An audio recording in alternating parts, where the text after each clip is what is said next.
The woman's body, as I have just described, filled the entire space of the window and through the feebly lighted vestibule in which I stood into greater shadow. The heat under my thick ermine cape was stifling, wringing wet. I let the cape slip to the floor, and a soft warmth, barely touched with coolness, came over my body and caressed its nakedness. I thought, she cannot see me thus. And the moment she gets ready to come down the ladder, I shall know it and be able to dress hurriedly or run and hide against the wall.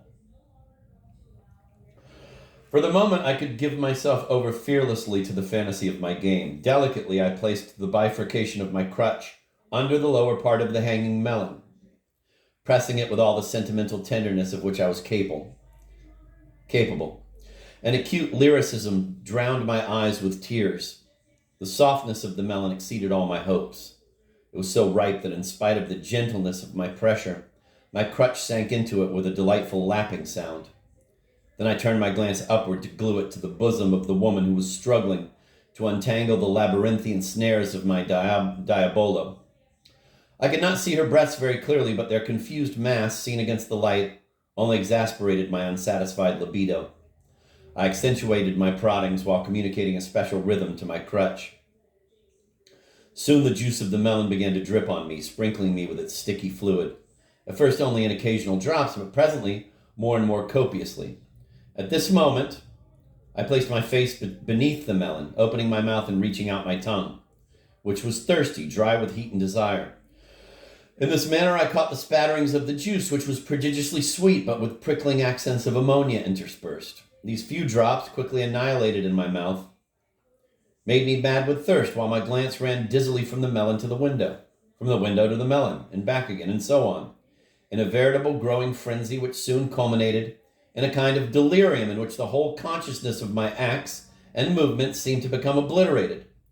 To my crutch I imparted gestures of increasing brutality, calculated to dig it in the most effective and deeply anchored way into the melon's flesh, in order to make the maximum of its life and its juice burst forth. To my crutch I imparted gestures of increasing brutality, calculated to dig it in the most effective and deeply anchored way into the melon's flesh, in order to make the maximum of its life and its juice burst forth from the depths of its bowels. Toward the end, the alternate rhythm of my glance became accentuated. Melon, window, melon, window, window, melon.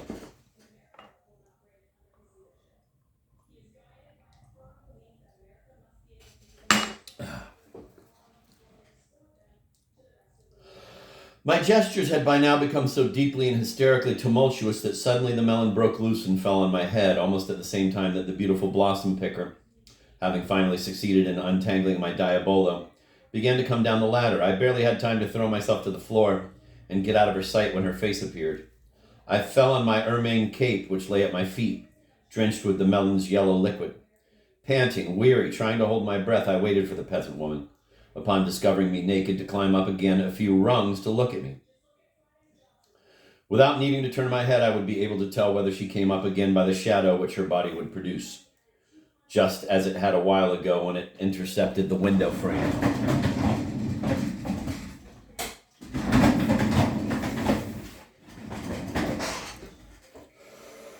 But this maddening, intensely awaited moment did not come. Instead of the cherished shadow of eclipse, the oblique and orange light of the setting sun slowly penetrated and rose the whole length of the thickly whitewashed wall, on which the shadow of the two intact hanging melons now stood out.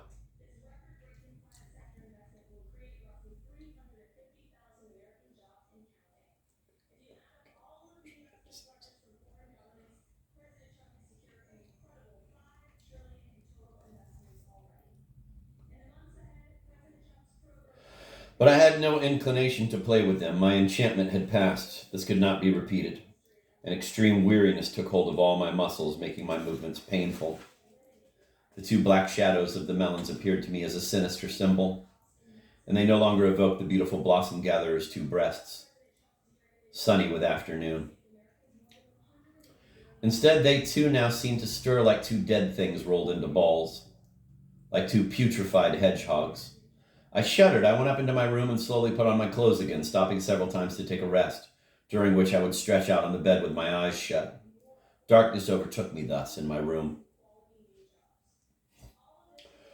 I had to hurry if I still wanted to take advantage of the summit of the tower. I went up holding my crutch. The sky was all starry, and I felt it weigh so heavily on my weariness that I did not have the courage to undertake any of the grandiose reveries which the place usually had the virtue of provoking in my mind.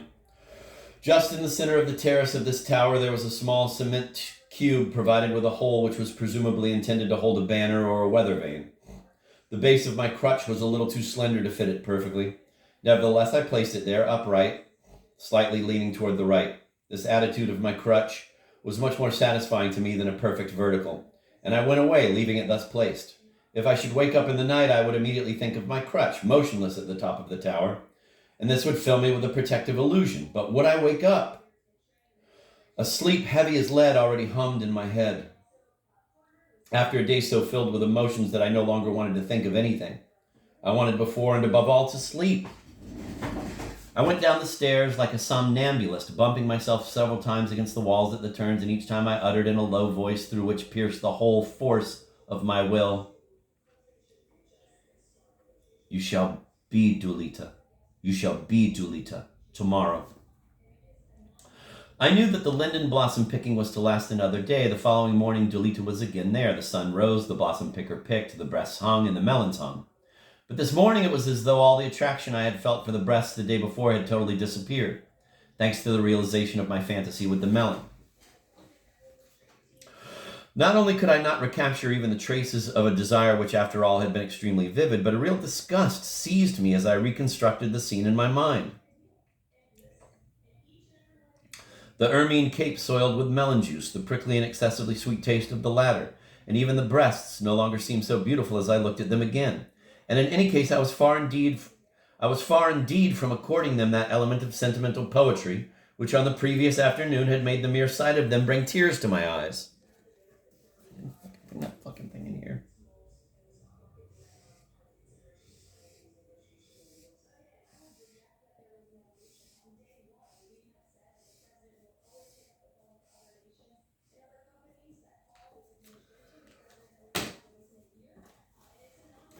Today I felt myself fascinated exclusively by the slimness of Dulita's waist, which seemed to diminish in diameter as the sun advanced towards the zenith, the increasingly vertical shadows accentuating the vulnerable fragility of the hourglass whose form her body was assuming for me.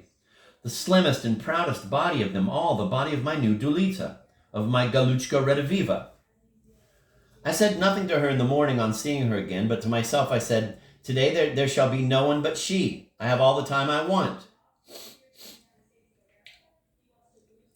And I began to play with my diabolo. I was extremely skillful at this game after having made it whirl and glide in all directions with the most capricious dexterity. I tossed it up into the air to great heights, always catching it on the string drawn taut between my two sticks. I felt myself admired by Dulita, and the ease with which I played allowed me to adopt attitudes which I was sure must be of great beauty to Dulita's eyes. I tossed my diabolo higher and higher, and finally it got away from me and fell on a flowery shrub. Dulita, amused and smiling, ran to pick it up, and she hesitated a little while to give it back to me, asking me to let her play too. I took back my diabolo without answering her and went on with my game. But each time I tossed it into the air, I felt myself seized with a violent anguish arising from the sudden fear of missing my catch, which in fact happened quite frequently from then on. And Dulita's attempts to recover my diabolo each time occasioned little races between us, leading to hostile demonstrations on my part.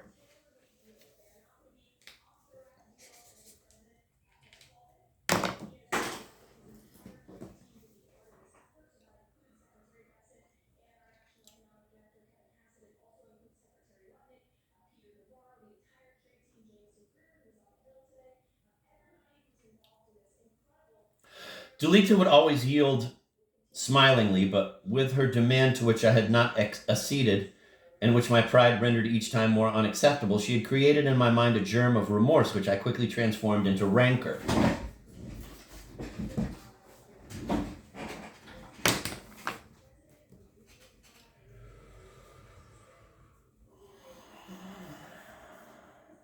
Instead of admiring me play, instead of watching the prodigies of my movements addressed exclusively to her, Dulita preferred to play herself.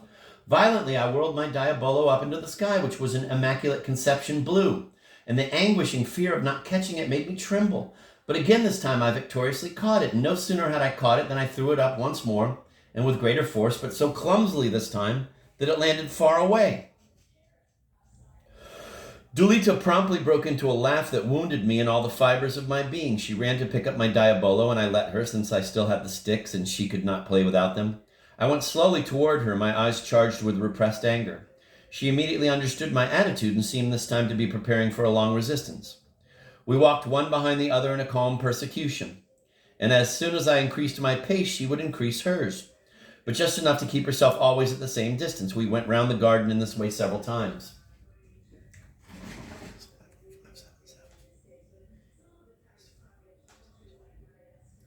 Finally, she went and lay down on one of the piles of linden blossoms which had been sorted out as bad, for the flowers were yellow, bruised, and consumed by bees. Mollified, I went up close to Dulita, thinking she was going to give me back my diabolo. I took a large pile of white, fresh linden blossoms in my arms and let them fall on Dulita. She turned over on her stomach at this moment, hiding the diabolo under her body, showing me in this manner that she wanted to keep it at all costs. Seen thus from behind, Dulita was extraordinarily beautiful. Between her round, delicate buttocks and her back, one saw hollowed out the abyss of her deep waist, half buried in flowers. I got down on my knees on top of her, and encircling her queenly waist with an almost imperceptible gentleness, with the caressing embrace of my 2 arms, I said to her in a low voice, "Give me the diabolo." "No," she answered, already suppliant. "Give me the diabolo." "No," she repeated. "Give me the diabolo," and I pressed her tighter. "Give me the diabolo." "No." "Give me the diabolo." "No." I then pressed her with all the savage might of which I was capable. "Give me the diabolo." "Aye." An incipient sob already shook her little shoulders, and pulling out my diabolo, which she was holding clutched to her bosom, she let it drop. I picked it up and went away a short distance. Dulita too got up and went to seek refuge under the ladder where her mother was working. The 2 slopes of this ladder were united by a taut cord which prevented them from slipping apart. With angelic grace, Dulita went over and, holding on to the 2 slopes of the ladder with her arms, leaned against the ladder's taut cord with the slenderest portion of her waist, which I had just so savagely squeezed. I could feel burning into my own flesh the pain which I assumed the pressure of this cord must produce on Dulita's back. She was weeping without grimacing and with absolute nobility.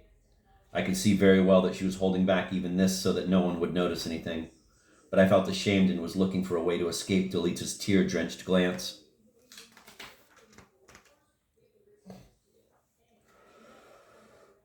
A hegemonic desire for total solitude took violent hold of me, and I felt myself ready to run away no matter where, when a mad plan assailed my brain with that tyrannic force which already then no power in the world could modify. What I planned to do was to go up and play with my diabolo at the top of the tower, so as to throw it as high up as possible, and if it should fall outside the tower, it would be lost. This danger made my heart beat wildly. Just then I heard Julia come and call me to lunch. I pretended not to have heard and ran full speed up into the tower, for I absolutely had to experience the emotion of my game at least once before going down into the dining room. As soon as I had reached the top of the tower, I tossed my diabolo with all my might into the air, and it fell beyond the edge of the tower. But by a miracle of skill and a gesture of great suppleness, I leaned over the rampart, with half my body over the edge of the sheer drop. Thus I was able to catch my diabolo. The mortal danger of this act to save my diabolo made me so dizzy that I had to sit down on the terrace to recover myself. The whole flagstone terrace of the tower, and the crutch itself planted in the center, seemed to reel around me. Someone below kept calling me. I went down into the dining room feeling a kind of seasickness which had robbed me of all inclination to eat. Signor Pichot, too, had a severe headache, and he had wrapped a tight white band around his head. In spite of the terror I had just undergone, I promised myself to go back after eating and get my diabolo which I had left on the tower terrace, so that I could continue the same game. I promised myself, however, that I would be more careful next time. I would go and play immediately after lunch and again in the evening, and I was already thinking of the sunset. I wanted to avoid Dulita this afternoon. I wanted evening to come quickly. Do not be impatient, Salvador. This evening there will occur one of the most moving experiences in your life, aureoled by a fantastic sunset. Wait. When luncheon was over, Signor Pichot headed for the balcony and, drawing the shutters himself, ordered that the same be done for all the rest of the windows and balconies of the Mulli de la Tour. He added, "We are in for a storm." I looked with astonishment at the sky, which appeared as blue and smooth as before, but Senor Pichot took me out on the balcony and pointed out to me far down on the horizon some tiny cumulus clouds, white as snow, and which seemed to be rising vertically. He said, pointing to them with his finger, "You see those towers? Before tea time we're going to have lightning and thunder if it doesn't hail." I remained clutching the iron railing of the balcony, watching those clouds grow in a steady absorption and wonderment. It was as though the spots of moisture on the vaulted ceiling of Senor Trait's school, where I had seen the procession of all the first fantasies of my childhood, which had since been obliterated by my memory's layers of forgetfulness, had suddenly revived in the glory of the flesh and of the immaculate foam of those towers of flashing clouds, which rose on several points of the horizon.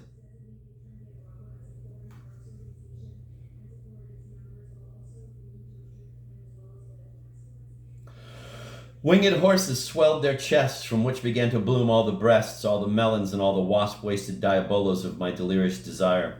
Presently one of the clouds, which had rapidly swollen to the point of assuming the form of a colossal elephant with a human face, would divide into two big pieces, which in turn would quickly, before one had time to anticipate it, be transformed into the muscle-bound bodies of two immense bearded wrestlers, one of whom bore an enormous rooster attached to his back. These two fighters now came together violently, and the space of cobalt blue sky which still separated them in their definitive struggle rapidly diminished. The shock was of such ferocity that the slow motion of the gestures which they adopted made their clinch only more inhuman. I saw the two bodies simultaneously penetrate each other with an unconscious force of inertia which destroyed them instantly, mingling them in a single and unique conglomeration, in which both of them obliterated their personalities, now confused in formlessness.